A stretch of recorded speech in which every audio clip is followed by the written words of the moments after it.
যেমন BaX2, বাকি যারা মেটাল সেগুলোকে লিখলাম MX2। এইটা কোভ্যালেন্ট নেচার হবে, বাকি এরা সব আয়নিক নেচার। ঠিক, এরা কোভ্যালেন্ট নেচার হয়, বাকি সব আয়নিক নেচার। প্যারাম্যাগনেটিক বিহেভিয়ারের জন্য এমন ইলেকট্রনটা দায়ী। আর এদের একটা কালার হয়, সেটা হচ্ছে blue black colour solution. Blue black colour solution হয়, এটাও কিন্তু অ্যামোনিয়াম আয়নটার জন্যই তৈরি হয়।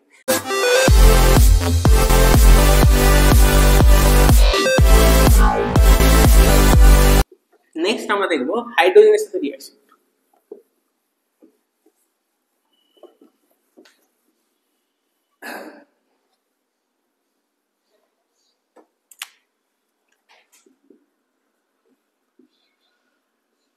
হাইড্রোজেন, আচ্ছা সব মেটালস হাইড্রোজেনের সাথে রিঅ্যাক্ট করবে, কোনো সমস্যা নেই।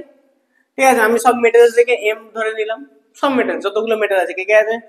বেরিলিয়াম আছে, ম্যাগনেসিয়াম আছে, ক্যালসিয়াম আছে, স্ট্রনসিয়াম আছে, বেরিয়াম আছে, আর রেডিয়াম আছে। রেডিয়ামটা বাদ দাও, রেডিয়াম রেডিও অ্যাক্টিভ, তো পার্টিসিপেট করে না।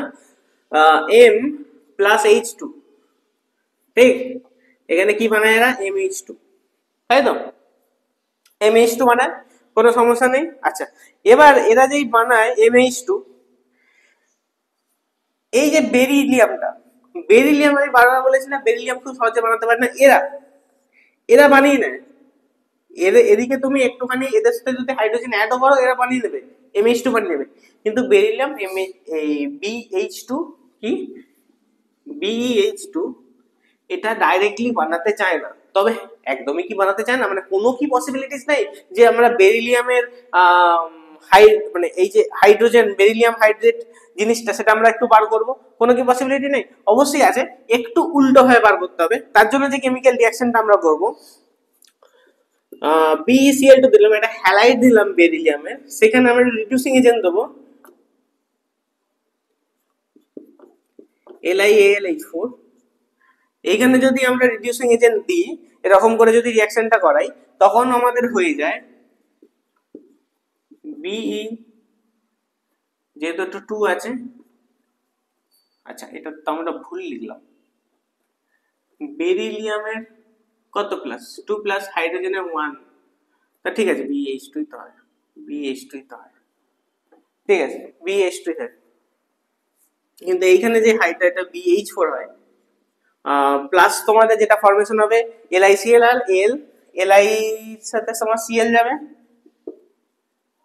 LiCl প্লাস এখানে আর কি বাকি থাকে? অ্যালুমিনিয়াম, অ্যালুমিনিয়ামেরটা তোমার হয়ে যাবে AlCl3, যেহেতু 3 plus Li, lithium 1 plus Cl1 minus, Be2 plus B2H4 হয়। ঠিক আছে, এটাকে তুমি একটু ব্যালেন্স করে দাও, এটাকে তুমি একটু ব্যালেন্স করে দাও, তাহলে এখানে তুমি 2 দিয়ে দাও, এখানে দুটো, এখানে তো তোমার দুটোই আছে, Li Cl 4টে, একটা 3 4, ঠিক আছে। তাহলে এক কাজ করো, BH2 লেখো, এইখানে দুটো দিয়ে দাও, ব্যাস ব্যাপার স্যাপার একই দাঁড়ালো। BH2 দেখতে ভালো লাগছে, কারণ যেহেতু MH2 BH2 একই ব্যাপার, যেটা লিখেছিলাম একই ব্যাপার, ওটা দুটো কম্বাইন করে লিখেছিলাম, বাট এটা ঠিক আছে, ঠিক আছে। এইভাবে তুমি হাইড্রাইড পেতে পারবে, ঠিক আছে। আর এদের যে নেচারটা হবে, এদের যে হাইড্রাইডের নেচারটা হবে, এরা সব আয়নিক হাইড্রাইড, এদের সব আয়নিক হাইড্রাইড হবে, ঠিক আছে, সবের সাথে রিঅ্যাক্ট করে আয়নিক হাইড্রাইড করবে। আচ্ছা, আয়নিক, কিন্তু শুধুমাত্র যে Mg আর Be টা আছে, এটা একটা এখানে জিনিস আমি বলে দিই, এরা সবাই আয়নিক হয়। Be আর Mg যে হাইড্রাইড করে, মানে এইখান থেকে যে BeH2 হচ্ছে আর এইখান থেকে যে MgH2 হচ্ছে, এরা কিন্তু কোভ্যালেন্ট ইন নেচার হয়, এরা কিন্তু আয়নিক হয় না, এরা নরমালি কোভ্যালেন্ট নেচারই তৈরি করে। তার কারণ বলেছিলাম সেই ফ্যাজেন্স রুলটা একটু পরে দেখবে, কারণ এইগুলো না পড়লে কি হবে, তোমাদের কনসেপ্টটা একটু ঠিকঠাক করে ক্লিয়ার হবে না। ফ্যাজেন্স রুলে অবশ্যই একটা জিনিস উল্লেখ আছে, জাস্ট আমি শর্ট করে বলছি, যে যদি কারো সাইজ ছোট হয়, তার কোভ্যালেন্ট প্রপার্টিসটা বাড়তে থাকে। যখনই কারো কোভ্যালেন্ট নেচার বাড়তে থাকে, তখন সে চেষ্টা করবে যে আমার যে বন্ডিং গুলো হবে, সেগুলো কোভ্যালেন্ট বন্ডই হোক, অন্য কিছু বন্ড যাতে না হয়। যেহেতু এদের সাইজটা ছোট, এদের বাকিদের তুলনা থেকে, বাকিদের যারা আছে ক্যালসিয়াম, ট্রনসিয়াম, বেরিয়াম, এদের যেগুলো আছে, এদের থেকে যেহেতু বেরিলিয়াম আর ম্যাগনেসিয়ামের সাইজটা একটু ছোট, তাই জন্য এরা সবসময় কোভ্যালেন্ট নেচারই করবে যখন তারা হাইড্রোজেনের সাথে বন্ড করে H2 ফর্মেশন করবে। বোঝা গেল? এদের দুজনের কোভ্যালেন্ট ক্যারেক্টার হবে আর বাকি সবার আয়নিক ক্যারেক্টার, মানে এদের আয়নিক হবে। এটাই ছিল বলা, ঠিক? তাহলে হাইড্রোজেনের সাথে মোটামুটি আমরা দেখে নিলাম কেমন করে হাইড্রোজেনের সাথে রিঅ্যাকশনটা হয়। ওকে, নেক্সট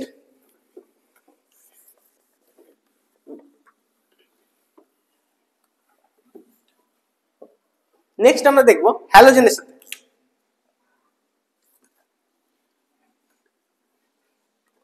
নেক্সট আমরা দেখব হ্যালোজেনের সাথে। ওকে, আচ্ছা হ্যালোজেনের সাথে কি হবে? হ্যালোজেনের মানে তোমরা জানো ওই AFCl Br I এইসব। তাহলে আমি সব মেটালগুলোকে M ধরে নিচ্ছি, হ্যালোজেন X ধরে নিচ্ছি, তাহলে MX2, তাই তো? MX2 ফর্মেশন করবে সোজাসুজি, যেমন BaX2, বাকি যারা মেটাল সেগুলোকে নিলাম MX2। এইটা কোভ্যালেন্ট নেচার হবে, বাকি এরা সব আয়নিক নেচার। ঠিক, এটা কোভ্যালেন্ট নেচার হয়, বাকি সব আয়নিক নেচার হয়, এটাই বলা ছিল। ঠিক আছে, এবার ধরো বাকি যারা আছে এখানে আমি লিখে দিচ্ছি। ধরো তোমার বি আছে, আচ্ছা BaX2 কেন লিখছি, বি বারবার এটাকে বি আছে, Mg আছে, ক্যালসিয়াম আর বেরিয়াম। এইটা BCl2, একদম ক্লোরাইড, আমি শুধু ক্লোরাইডটা দেখাচ্ছি।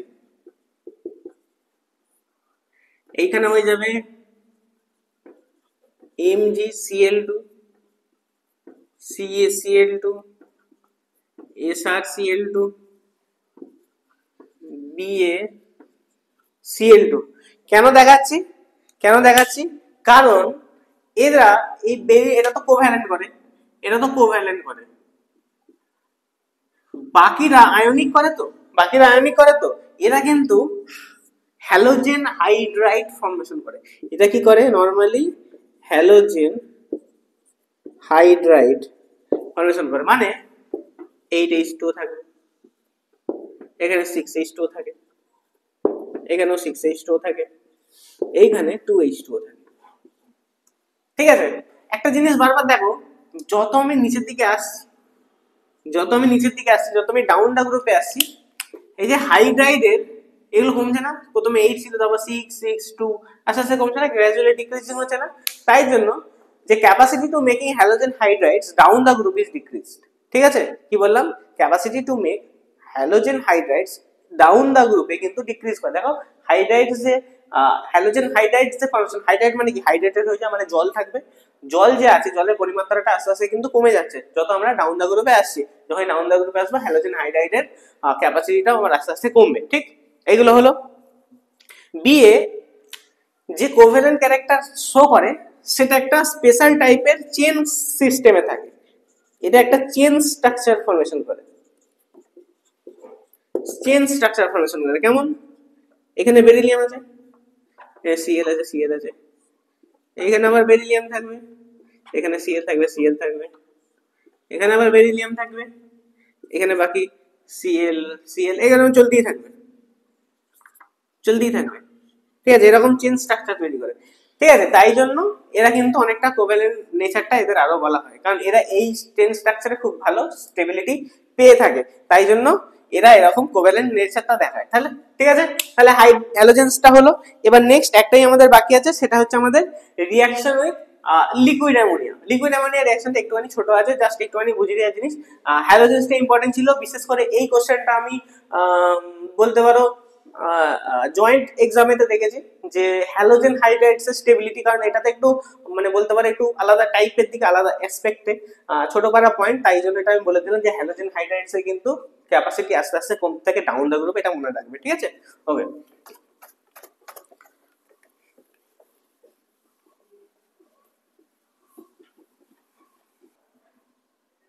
লিকুইড অ্যামোনিয়া, ডাইরেক্ট লিখে দিলাম লিকুইড NH3, ঠিক আছে। আচ্ছা, তাহলে নর্মাল মেটাল প্লাস ধরো কিছু একটা আছে, এর মানে তোমার হচ্ছে নিউমেরিক্যাল ভ্যালু কিছু একটা আছে, ঠিক আছে। এইখান থেকে তৈরি হবে তোমার একটা কি তৈরি হবে, একটা হচ্ছে তোমার হয়ে যাবে অ্যামোনিয়েটেড আয়ন তৈরি হবে, একটা আমার অ্যামোনিয়েটেড আয়ন হয়, অ্যামোনিয়েটেড আয়ন হয়, একটা অ্যামোনিয়েটেড আয়ন হয়, আর একটা অ্যামোনিয়েটেড ইলেকট্রন হয়, তাই তো, নিয়েটেড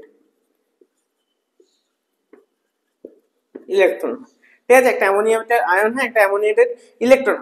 সেটা কিরকম করে, এম থাকলো NH2, এখানে X, আর যেহেতু অ্যামোনিয়েটেড আয়ন এটা তোমার প্লাসে আসবে, এটা তোমার প্লাসে আসবে, ঠিক আছে। আচ্ছা এখানে একটু কেন দিলাম, ঠিক আছে। আর সিমিলারলি অপোজিটে প্লাস, সেম টু সেম করে দাও, M NH3Y, এখানে 2 মাইনাস, ঠিক আছে।